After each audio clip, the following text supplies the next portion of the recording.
Geldin, our moderator, Secretary General Rovshan, Excellencies, Honorable NGIC members, dear colleagues and friends. I would like to start by commending President Aliyev for the progress Azerbaijan has made towards universal health coverage through the mandatory health insurance scheme, which covers over 3,300 health services. This is what Health for All looks like. I also commend the government and the people of Azerbaijan for the leadership in hosting COP29 later this year. WHO looks forward to working with Azerbaijan's presidency to ensure health remains prominent in the COP29 agenda, building on the United Arab Emirates legacy, which for the first time designated an entire day of COP28 to health.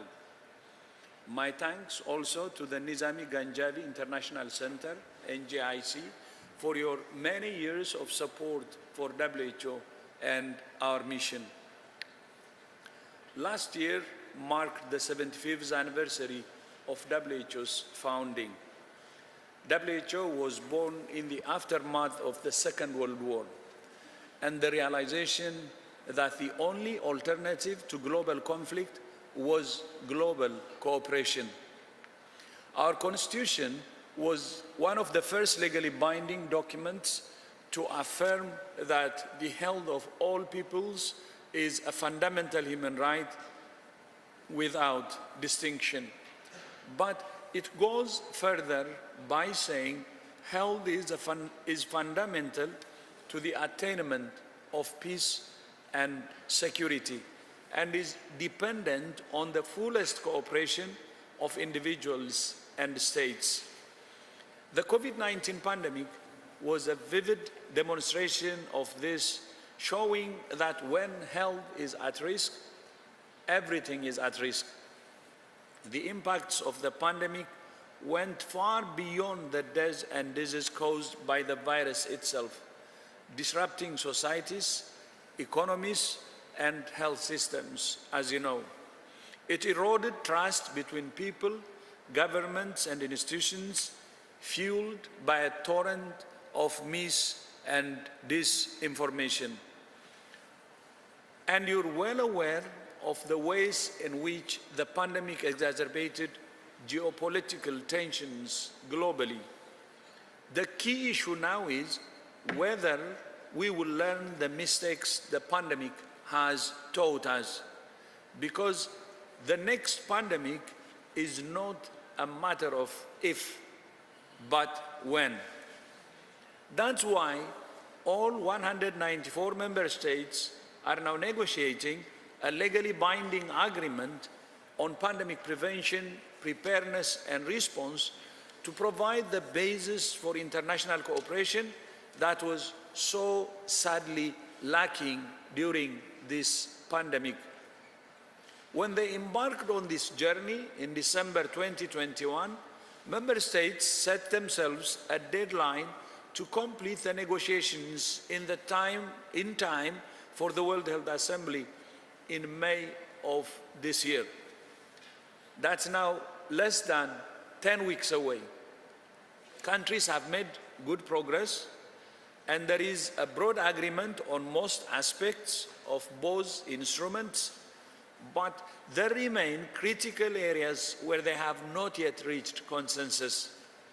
At the same time, the negotiations are being made more difficult by a torrent of mis- and disinformation about the agreement, that it's a power grab, it's a power grab by WHO and will undermine national sovereignty. These claims are totally false. But as you know, they are loud and persistent. Time is of the essence. If we miss the opportunity to put in place a pandemic agreement, we risk losing the momentum.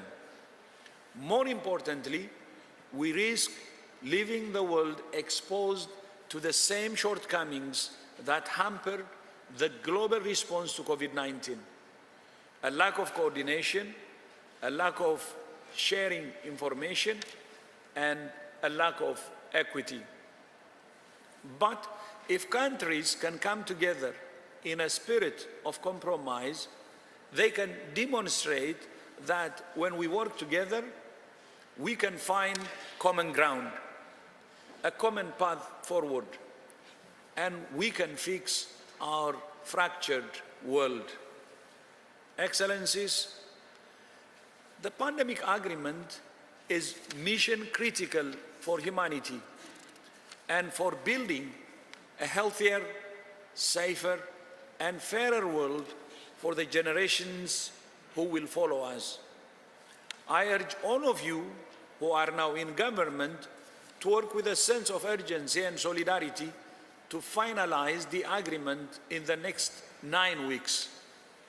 And I urge all of you who were formerly in government to use your influence and your voices to advocate for a strong and effective agreement that can protect future generations.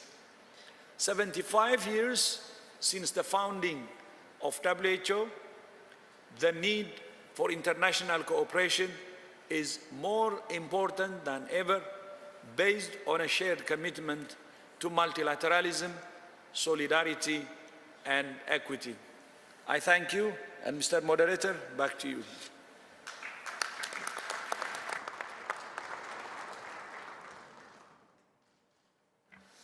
Thank you, Dr. Tedros.